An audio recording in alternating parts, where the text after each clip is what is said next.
right, Nation. I'm Trylko from the Sons of UCF, joined by Eric Lopez of the Black and Gold Banneret. Welcome to Around the Kingdom. Elo, hello to you. Trace, good to see you. Coming up on the fastest UCF show around. We got a schedule. We got dates. So start to celebrate, plan some trips for Jerry World, maybe for football. We'll discuss that. Plus basketball, 2 big games at home against ranked teams. Oh, maybe the expectations should be higher. We'll get into all that and much more coming up on this edition of Around the Kingdom. All right, before we get going with all of that, let us welcome the third member of our team, Adam Eaton from the Sons of UCF. He keeps an eye on the clock every week and keeps us on our toes. Adam, hello to you. Happy schedule release day to all who celebrate. Also, happy hotel price gouging day to all who celebrate. Especially in places like Morgantown, West Virginia, I imagine. We'll check back in with you, Adam, in just a bit. You mentioned it, Elo. Been anticipating this one. Knew the opponents, didn't know the dates, didn't know how it would shake out. The schedule drops on Tuesday for not only UCF, but the rest of the Big 12. What did you see in it? What did you like?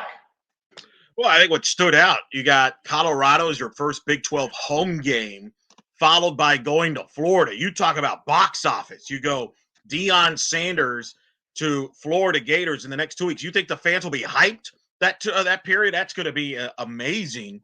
Also, Utah, Black Friday. Trace, for the first time since maybe, 8-9 years, we actually have a quality opponent on Black Friday. I mean, hey, a game to look forward to for a change. I thought that was very interesting. West Virginia in late November, cold. But overall, I think it's a very positive schedule.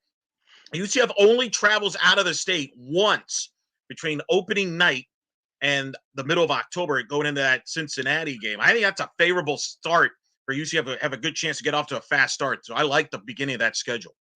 A little bit softer start to it before the Big 12 opener on the road at TCU. Opportunity for some wins in the first half of that schedule. You mentioned West Virginia. It could be cold late, but they avoid the Iowa State game late in the year, which you would imagine would have been cold. Bye weeks stretched far enough apart.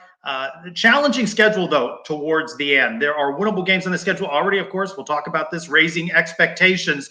But when you have 7 home games and that game in Gainesville, the schedule sets up, right? No back-to-back road trips on this one. While you've got the game at Arizona State, you don't have the travel, the difficulty with the travel to Lubbock or Boise State in particular.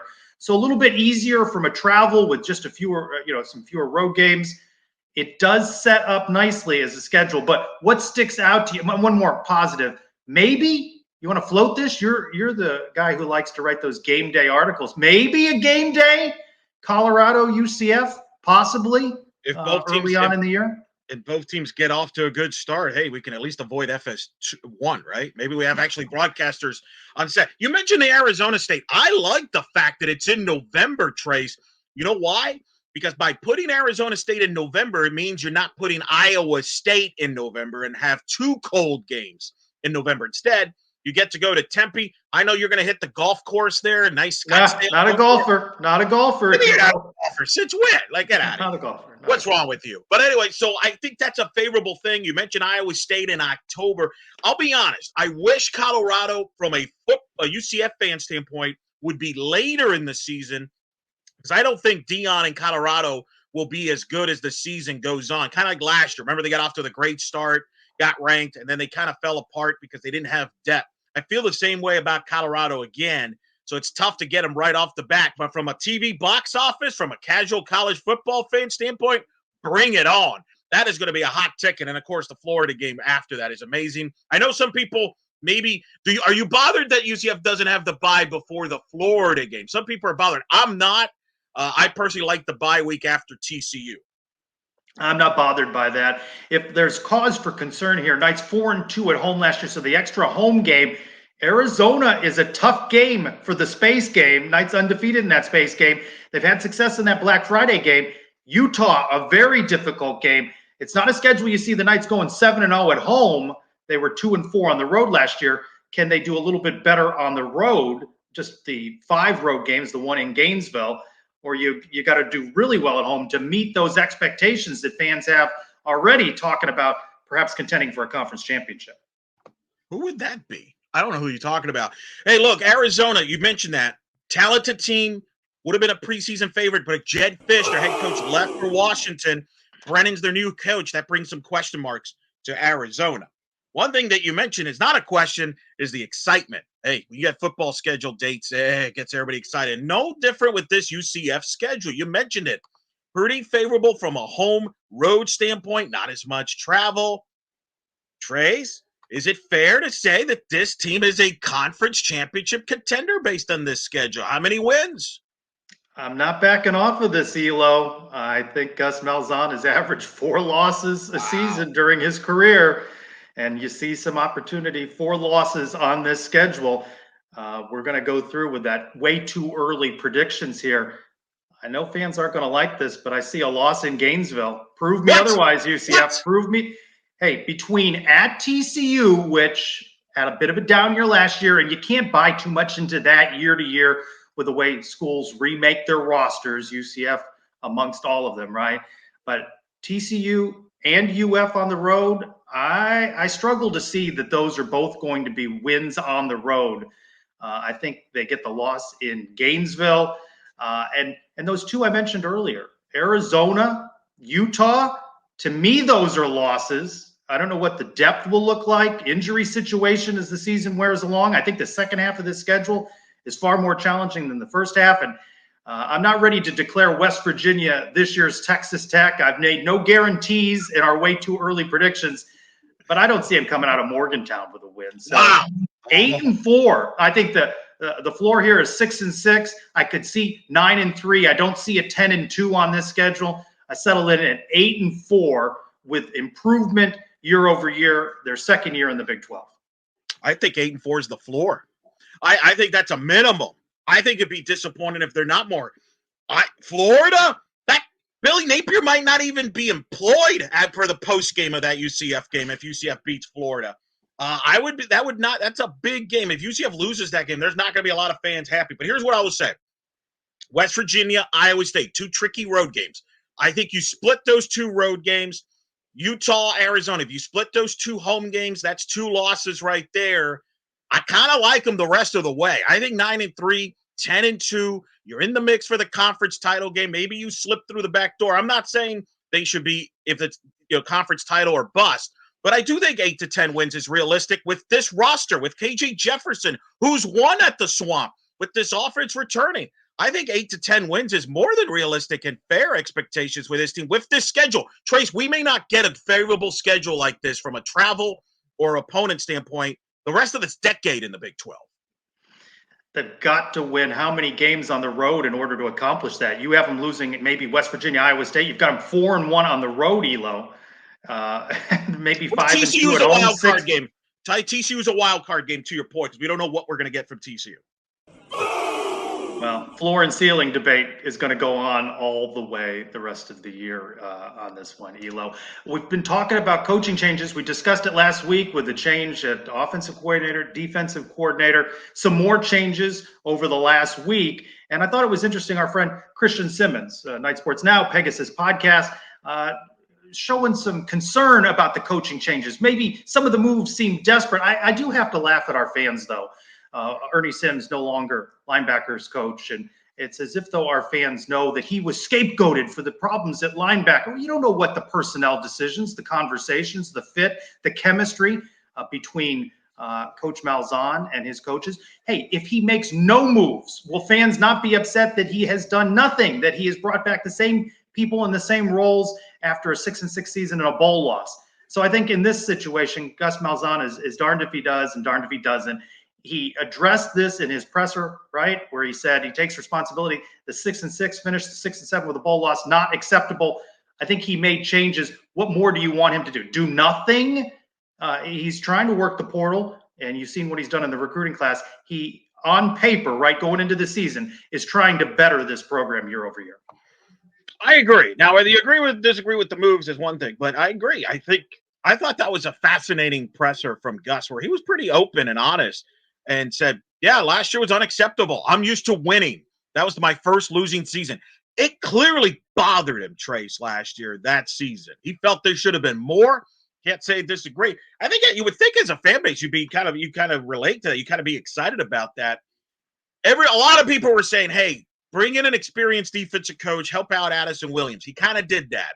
Offensively, we kind of look, he is who he is. I always thought this whole thing about the play calling was the most overrated thing ever. Like I haven't had a big issue with his play calling. I thought I never understood why he gave it up in the first place. I don't know. I don't believe that was his idea. Maybe he was talking into it. I also don't think Darren Hinshaw did a bad job with play calling either. I think they're all going to be fine. They're going to make their moves. Hopefully that produces better results on the field and certain things. And look, he obviously felt strongly about these changes, but there was going to be changes. This team could have gone 12-0, and there's going to be coaching changes. That's just the way the profession is. Yeah, and you talk about the play calling, right? What you just said, you could have taken from an Auburn podcaster show a couple of seasons ago. On again, off again in the play calling. I will just say this, and I was not at the media availability, and I'm not questioning my colleagues in the room, but no one asking him that, hey, he was all in, and he needed to be the CEO of this program. He had to put all of his attention there, roster management, working the king with the kingdom and attracting donors and all that. A little less important. He needs to get back to play calling and have his hands in the mix. But that's who he is. That's who he's at the core. And I'd rather have my coach be who he is and the core than try to be somebody he's not. That's not who he is. He loves play calling. That's why he came to UCF. He hated giving up play call at Auburn. I think he kind of knows that. That's who he is. I think you're right there. He's uncomfortable when he's not doing that. Right. So I think you get a better version of him here now. And as a result, in that press conference, he was pretty defiant, called it unacceptable 6-7. What, he's been hanging out with you, Trace? Clearly you've influenced him. 6-7. He was RJ Harvey even said it, but has Gus Malzahn now raised the expectations for football? Is it conference championship or bust in a lot of ways with the expectation? It sounds, because he's talking like someone that expects higher from this football program. I think he has, and at that presser, I think he has raised the expectations. They were already heightened with the arrival of KJ Jefferson. We've seen what the portal has looked like. But again, I go back a year. There were high hopes for the portal class last year, and it underperformed expectations. But he's clearly set the expectations high. I think you also need that in the offseason to attract new donors, right? You see this in all sports. You got to have hope going into a season that you can contend and you can be a factor. He has set up expectations. You talked earlier about floor being 8-4. What will disappoint the fan base? He has set the expectation high, right? Obviously you can't go less than 6-6. 6-6 again with all of these moves, the coaching moves, all that will not be acceptable. It's got to be more than 6, right? He has raised expectations. He just said it in his own words, right? And I admire that too, by the way. I like the fact he's saying that. Because I think there's been a lot, I'll be honest, I think there's been a lot of people that try to give football a pass. Well, it's just year 1 of the Big 12. We should give it time. That's ain't thinking about 10, 15 years from now. Like, you got to try to win now. You're all in. And he knows that they have a better chance to compete in the conference in 2024 than they probably do in 2025 when they got to rebuild that offense when you lose the personnel that they're about to lose. So I like the fact that he's talking like that. I wish coaches would be more honest, and I appreciate that, Trace. You may not agree with everything he says, but that was an honest Gus Malzahn. Maybe the most honest into the soul of Gus Malzahn. He clearly is bothered by that last season. And with Texas, Oklahoma going to the SEC, it is more wide open now. There is a bit of must win. You can't be worried too far in the future. The opportunity is now. He has raised the expectations, Elo. I'm just not buying into it as much as you are. Let's bring back in Adam. Time for some silliness. What do you got for us, Adam? All right, gentlemen. This week's game is Would You Rather. I'm going to give you 2 options. You tell me which of these you'd refer to. We've got a lot of options here, so let's get started. This is going to be schedule and game related, so it's obviously a schedule week. So let's start with the first one, Eric. This one's for you. Would you rather play a game on at home or on the road? I'd rather play a game at home. Okay, Trace, home or road? That's the easiest question. I feel like this is building to something more challenging. A home game. Okay, Trace, next for you. Oh, here it goes. Now it gets harder. Day game or night game? Night game. Why? I think it's a better atmosphere in the bounce house for a home game, and certainly for fan experience, a little bit cooler. So I think that 6 o'clock time slot, not too late, not too early, plenty of time for tailgating. I think right about that time is the right time. Well, for Elo? selfish reasons, I'll say daytime, just so I could get there out of there later. You know how post game press conference things. So it's fairly specifically selfish. I like to get home at a reasonable hour, than instead of 2 a.m. like Trace has in the past. That's a fair answer. All right, Eric, start with you on this one. Weekday or weekend game? This is like a mystery clue. I mean, what is it? Usual suspects here. Adams was Kaiser Soze. Obviously, people would prefer the weekends, but I actually am going to go weeknight because that way I can watch all the football on Saturdays. Again, selfish reasons acknowledged. I love it. Trace? I agree with you. When those games are on the weekdays, you do get to watch a lot more football on the Saturdays. Weekend, but I'd split the difference and say I think a Friday night slot, not a bad slot. All right, Trace, to you, would you rather be a hot weather game or a cold weather game? A hot weather game. I like the heat, and I think it plays to UCF's advantage. Does the temperature change in the press box? Yeah, it can. Okay. It can change. Fair enough. Elo, hot or cold? Well, Trey's going to find that out at Florida Field there at Steve Spurrier Field because the press box is open. So the weather would definitely be a factor. I prefer. I'm going to. What's 75 degrees, Adam? What is that quality? Can we have that perfect, beautiful weather, like 75? Why does it have to be super hot or cold? But if you're going to force me, I will say cold. I'm going to go cold. I actually love football in the elements. All right, Eric, would you rather watch a close game or a blowout? This is the most bizarre, silly game ever. Of course, I'd rather watch a close game that's memorable. Yes. Trace? No, blowout. I enjoyed that Oklahoma State game thoroughly. Blowout in UCF's favor so I can relax a little bit. All right. Trace, for you, would you rather watch a high-scoring game or a defensive slugfest? High-scoring game. Elo? Give me some defensive stops, will you, please? I think we're going to see more of those high-scoring games this coming season, Elo, than those low-scoring defensive battles. You're right about that. All right, last one for you, Eric. I'll start with you. Here we go. Would you rather lose to a team closely that you were not supposed to beat or blow out a team that you were supposed to blow out? See, it did get a little harder for Elo. Wow. This is terrific. I can't wait to see where this conclusion goes to. I will say blowout against a team you're supposed to, because then I can just chill the rest of the game. What's the point of losing a close game to somebody you weren't supposed to be? You're just going to be as ticked off anyway. So I'm going to be in a better mood the other way. Yeah, blowout victory over somebody you're supposed to crush. I'd rather experience defeating Sam Houston State big than lose like UCF did at Texas Tech, at Oklahoma, etc. It's unfortunate you guys don't appreciate the quality loss. It's unfortunate. No more moral victories, Adam. We'll check back with you in a bit. Hey, speaking of moral victories and the like, there's been some of that for men's basketball. Elo, I look at the week between our recordings of Around the Kingdom. Night split, win over West Virginia, loss after a big lead at half at Cincinnati. How do you assess the week for this Knights team, now 3-4 in the very competitive Big 12? Well, they needed to get that win against a struggling West Virginia team that's getting healthier, but a home win I thought was huge to get that third win comfortably, led wire to wire. The Cincinnati game, disappointing second half. It just kind of unraveled, only shot 20% from the field. You got to see it. It was tough. A couple of injuries, which is concerning moving forward. But I think it's what, ideally, a split is what you kind of were expecting. I don't think this team was going to win both of those games, and glad they didn't lose both. So I kind of take it as positive split, which is going to probably need to be continued this week because you got two tough teams in Baylor and OU. Knights not able to win back-to-back games. A struggle on Saturdays, right? They have protected the home court during the week.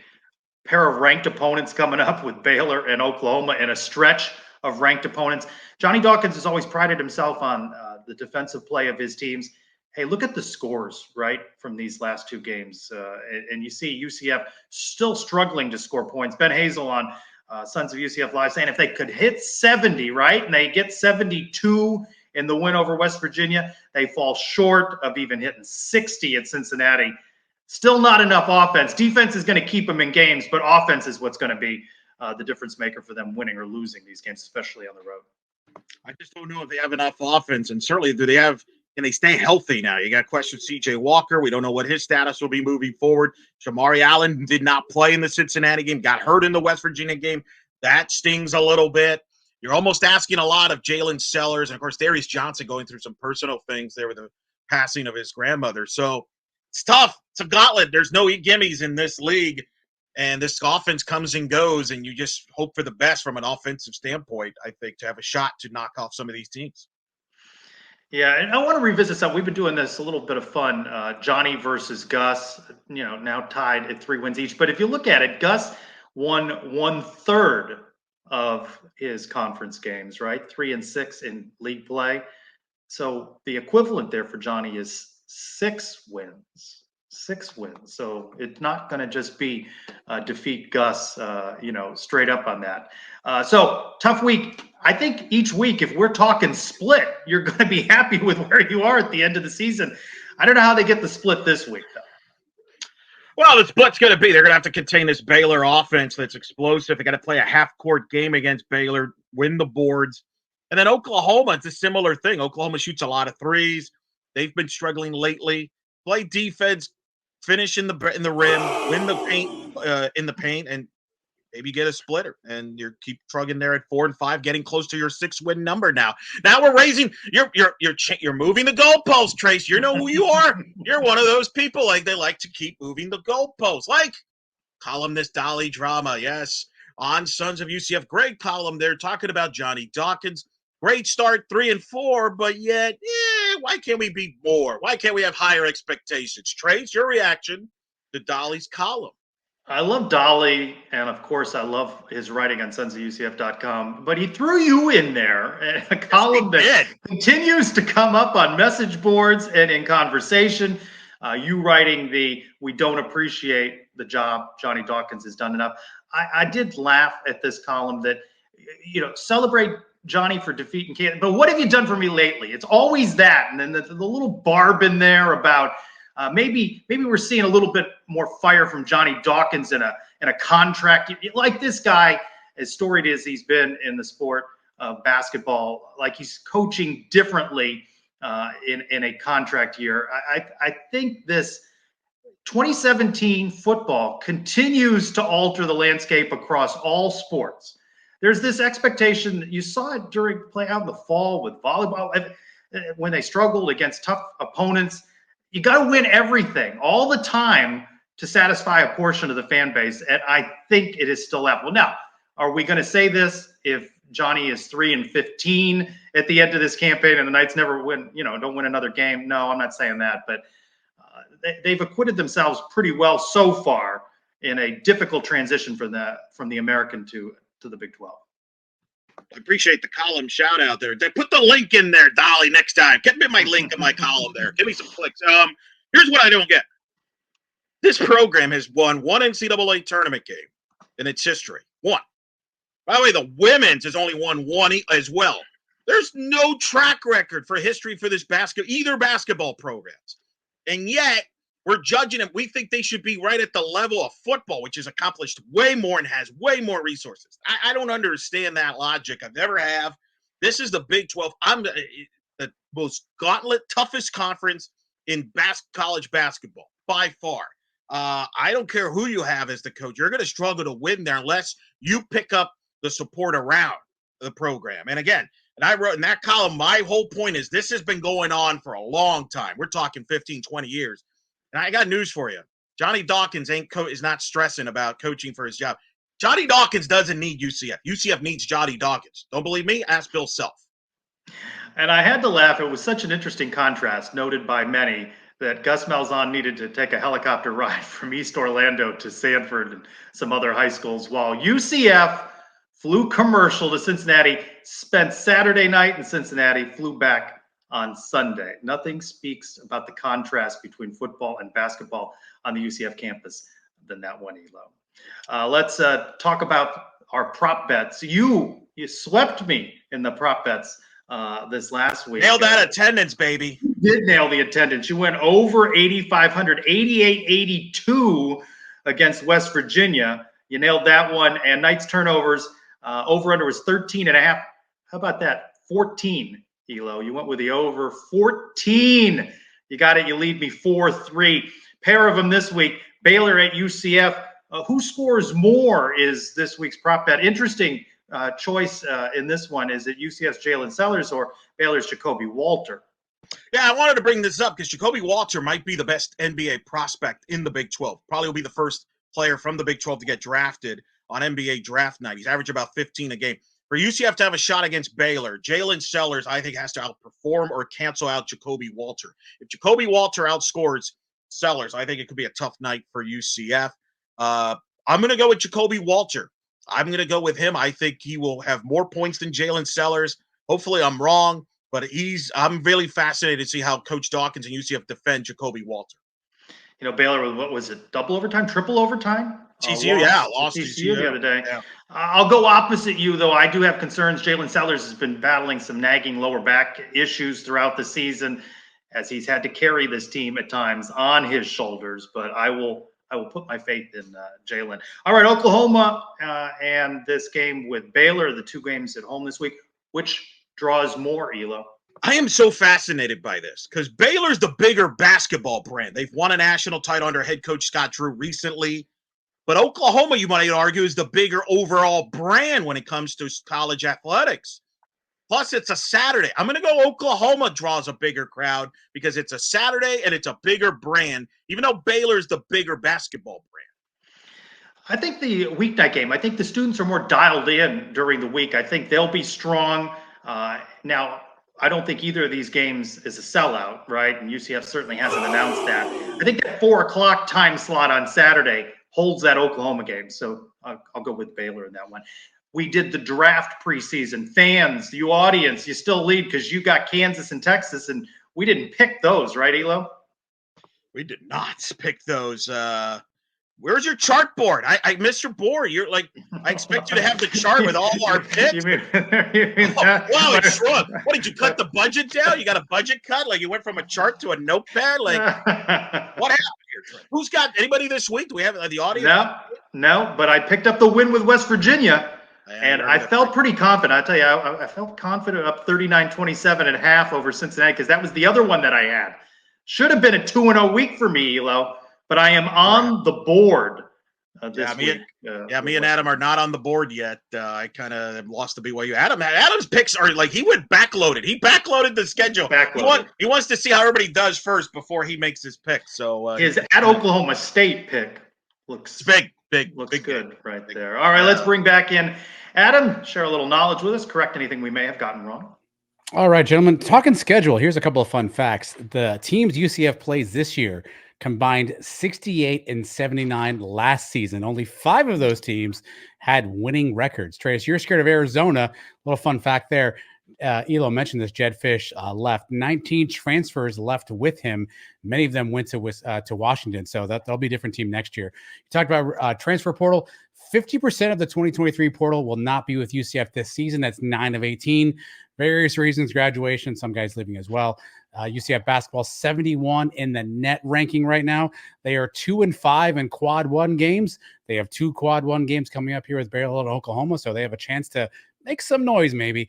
And everything's a quad 1 game. That's a fair point. And you mentioned Darius Johnson lost his grandfather, John Henry Chaney, 104 years old. Thoughts and prayers to Darius and his family.